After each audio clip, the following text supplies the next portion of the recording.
Hello friends, जय माता दी। कैसे हैं आप सब दोस्तों। साल 2021 की पहली सोमवती अमावस्या है और साथ ही साथ आखिरी सोमवती अमावस्या भी है। प्रत्येक महीने की अमावस्या तिथि होती है जब सूर्य और चंद्र का मिलन होता है, और जब भी यह तिथि विशेष दिन या विशेष स्थितियों में पड़ती है तो ये खास हो जाती है। इस बार ये खास तिथि सोमवार को पड़ रही है, यानी कि सोमवती अमावस्या है, और इस बार दर्श सोमवती अमावस्या है। सोमवती अमावस्या की तरह कुल 3 और अमावस्याएं होती है। पहली सीनी वाली अमावस्या, दूसरी दर्श अमावस्या और तीसरी कुहू अमावस्या। यदि सूर्योदय से पूरी रात अमावस्या रहती है तो उसे सीनी वाली अमावस्या कहते हैं, और चतुर्दशी तिथि को अमावस्या अगर पड़ जाती है तो उसे दर्श अमावस्या कहते हैं। जबकि प्रतिपदा तिथि के साथ अमावस्या पड़ती है तो उसे कुहू अमावस्या कहा जाता है। जो अमावस्या सोमवार को, मंगलवार को या बृहस्पतिवार के दिन पड़ती है उसे पुष्कर योग के नाम से भी जाना जाता है। इस साल की पहली सोमवती अमावस्या है, 12 अप्रैल को पड़ रही है, और माना जा रहा है कि इस साल की पहली और आखिरी सोमवती अमावस्या होगी, और 12 अप्रैल के बाद पूरे साल कोई सोमवती अमावस्या नहीं पड़ने वाली है। सोमवती अमावस्या पर कई लोग ये भी कह रहे हैं कुछ अशुभ योग, विषकुंभ योग और वैदिति योग लग रहे हैं जो कि आपके कार्यों को निष्फल कर देते हैं। इसकी वजह से इस दिन कोई भी शुभ कार्य करना सही नहीं होता है, जबकि ये सही नहीं है। सच्चाई ये है कि इन योग का ना ही कोई शुभ प्रभाव होता है और ना ही ये किसी प्रकार का अशुभ प्रभाव छोड़ते हैं। यानी आप इस दिन जो भी कार्य करने के बारे में सोचते हैं वो बेझिझक होकर कर सकते हैं। इस साल सोमवती अमावस्या 11 अप्रैल 2021 को सुबह 6:03 पर शुरू होगी और 12 अप्रैल की सुबह 8 बजे तक रहने वाली है। और हर माह की जो कृष्ण पक्ष की अंतिम तिथि होती है, इसी में अमावस्या तिथि का उद्गमन होता है। और इस दिन प्रेत आत्माएं हों, नेगेटिव शक्तियां हों, ये बहुत अधिक प्रभावशील रहती है, और इसलिए चतुर्दशी और अमावस्या के दिन बुरे कार्य तथा नकारात्मक विचारों से दूरी बना करके रखना चाहिए। इससे मनुष्य के जीवन में सुख आता है और छोटे छोटे उपाय जरूर करनी चाहिए। इस रात्रि को चांद पूरी तरह लुप्त रहता है, इसलिए चंद्रमा की विशेष पूजा भी की जाती है। पूर्वजों की तिथि भी मानी जाती है। पूर्वजों की पूजा करना, चंद्र दर्शन करना, ये बहुत जरूरी माना जाता है। कहा जाता है जो लोग भी इस दिन सच्चे दिल से प्रार्थना करते हैं, चंद्रदेव उनकी प्रार्थना जरूर सुनते हैं और अपने भक्तों की हर मनोकामना को पूर्ण करते हैं। ऐसा माना जाता है कि प्राचीन समय में 12 सिंह आत्माओं में से एक ने बच्चे की लालसा में गर्भ धारण किया। फलस्वरूप उन्हें एक कन्या की प्राप्ति हुई, लेकिन 12 सिंह आत्माओं के साथ रहने में उस बालिका को परेशानियों का सामना करना पड़ा। दुख में उस बालिका को सदैव अपने पिता के प्रेम की कमी महसूस होती और वह पिता के प्यार के लिए व्याकुल हो उठती। पिता के प्रेम की चाह में लगातार उदास रहने लगी और धरती लोक पर पिता का प्रेम प्राप्त कर रहे बालकों के प्रति आकर्षित होने लगी। पिता की चाह को चरम पर देख उस उदास बालिका को पितृलोक की आत्माएं उसे धरती लोक पर राजा अमावसु की बेटी के रूप में जन्म लेने की सलाह दी। पितृलोक की आत्माओं के कहे अनुसार उस बालिका ने राजा अमावसु के घर जन्म लिया और पिता से मिलने वाले सभी सुख प्राप्त किए, और पितृलोक की आत्माओं के सुझाव के कारण मिल रहे प्रेम और सुख के बदले वह बालिका उन पितृ आत्माओं का आभार जताना चाहती थी। उस बालिका ने पितृ आत्माओं के प्रति आभार प्रकट करने के लिए श्राद्ध का मार्ग अपनाया, और इस कार्य को करने के लिए उसने सबसे अंधेरी रात का चुनाव किया। जिस दिन चंद्रमा आकाश में मौजूद नहीं हो, उस दिन वह पितृ आत्माओं का विधि विधान से पूजन करने लगी। पितृ भक्ति के फलस्वरूप वह बालिका उन सभी सुखों की भागी बनी जो उसे स्वर्ग में भी प्राप्त नहीं हो रहे थे। तभी से बिना चंद्रमा के आकाश को राजा अमावसु के नाम पर अमावस्या के नाम से जाना जाने लगा। मान्यताओं के अनुसार इस दिन पितृ अपने लोक से धरती पर वापस आते हैं और अपने प्रियजनों को आशीर्वाद प्रदान करते हैं। दर्श अमावस्या के दिन सुबह जल्दी उठकर पवित्र नदी, झील अथवा तालाब में स्नान करना चाहिए। इस दिन मौन व्रत रहने और मौन व्रत धारण करके स्नान करने का विशेष फल प्राप्त होता है। सहस्त्र गोदान का फल मिलता है। महाभारत में भीष्म पितामह ने युधिष्ठिर को इस दिन की विशेषता बताते हुए कहा था, इस दिन पावन नदियों में स्नान करेगा उसे हर तरह की सुख समृद्धि की प्राप्ति जरूर होगी। साथ ही साथ सभी प्रकार के रोग और दुखों से मुक्ति मिलती है।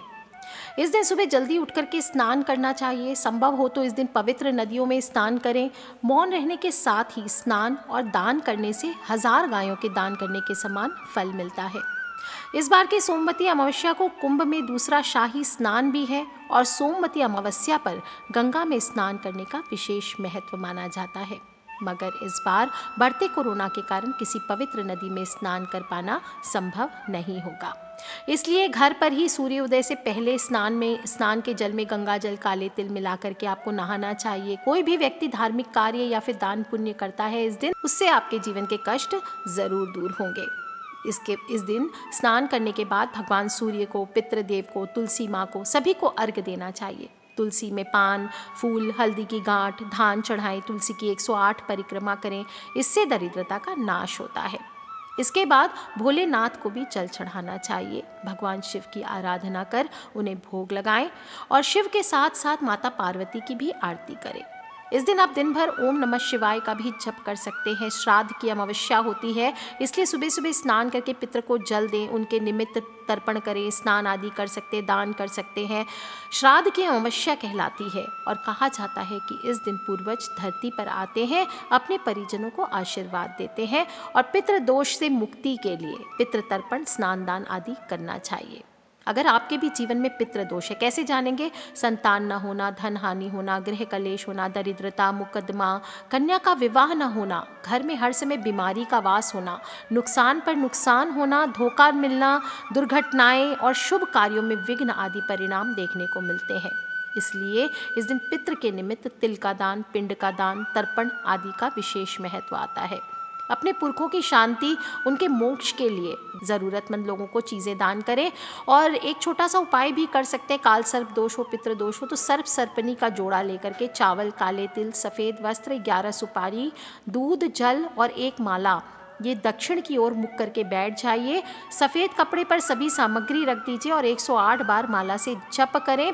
जो भी मंत्र है ओम नमः शिवाय का आप जप कर सकते हैं। सुख, शांति, समृद्धि प्रदान करने तथा संकट दूर करने की क्षमा याचना सहित पितरों से प्रार्थना करें। जल में तिल डालकर 7 बार अंजलि दें और शेष सामग्री को पोटली में बांधकर प्रवाहित कर दीजिए। हलवा हो, खीर हो, भोजन हो, ये सभी ब्राह्मण को, निर्धन को, गाय को, कुत्ते को, पक्षियों को देना चाहिए।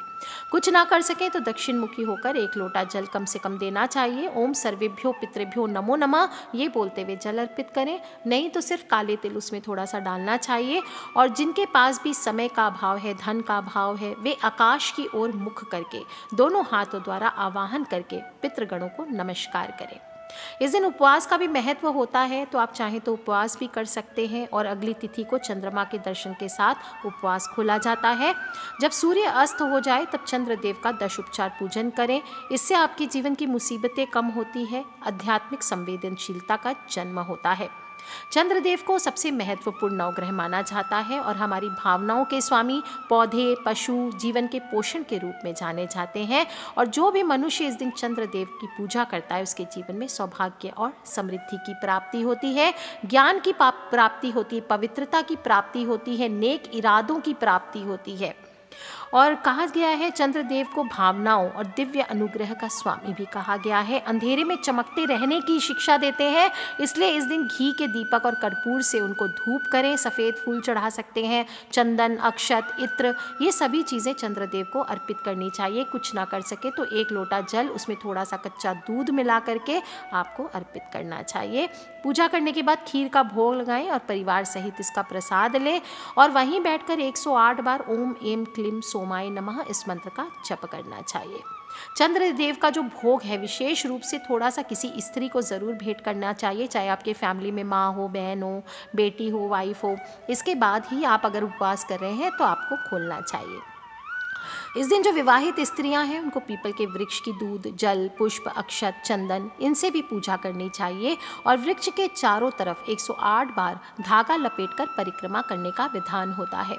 सोमवती अमावस्या के दिन पीपल का पूजन करने से सौभाग्य तो बढ़ता ही है, साथ ही साथ पितृ प्रसन्न होकर आशीर्वाद देते हैं। और भोलेनाथ का दिन है सोमवार, तो पीपल के वृक्ष में बहुत सारे देवताओं के साथ शिव जी का वास भी माना गया है। पुण्यों में वृद्धि के लिए इस दिन पीपल की वृक्ष की 108 बार परिक्रमा भी करनी चाहिए। इससे मानव की आयु लंबी होती है और सभी पापों का अंत होकर स्वर्ग की अंत में प्राप्ति होती है। किसी को शनिदेव की पीड़ा है तो वो भी शांत होती है। और इस दिन पीपल का वृक्ष अगर आप रोपण करते हैं, कहीं पर लगाते हैं, तो इससे भी शनि ग्रह के दुष्प्रभावों का नाश होता है। दोस्तों, पीपल में पितरों का भी वास माना गया है, सभी तीर्थों का वास माना गया है, त्रिदेव इसमें निवास करते हैं। और इस दिन अगर पीपल के वृक्ष के नीचे बैठकर आप शनिदेव के जप या हनुमान चालीसा का पाठ करते हैं या ओम नमः शिवाय का जप करते हैं तो जीवन की बड़ी से बड़ी परेशानियां भी दूर हो सकती है। इस दिन पीपल के नीचे अगर शिवलिंग हो या स्थापित करके भी आप इसकी पूजा ज़रूर करें। इससे सभी भौतिक सुख सुविधाओं की प्राप्ति होती है। और कुछ करें ना करें, रात को कुछ जगह है, 7 जगह है जहाँ पर आपको इस दिन तेल का दीपक जलाना चाहिए। एक सरसों के तेल का दीपक पीपल के पेड़ के नीचे ज़रूर जलाएं। शाम के समय अगर नहीं हो पीपल का पेड़ तो आप शमी के वृक्ष के पास भी जला सकते हैं। अमावस्या की रात को घर के मंदिर में दूसरा दीपक ज़रूर जलाना चाहिए। इस दीपक से घर में सकारात्मकता बढ़ती है, मन शांत होता है।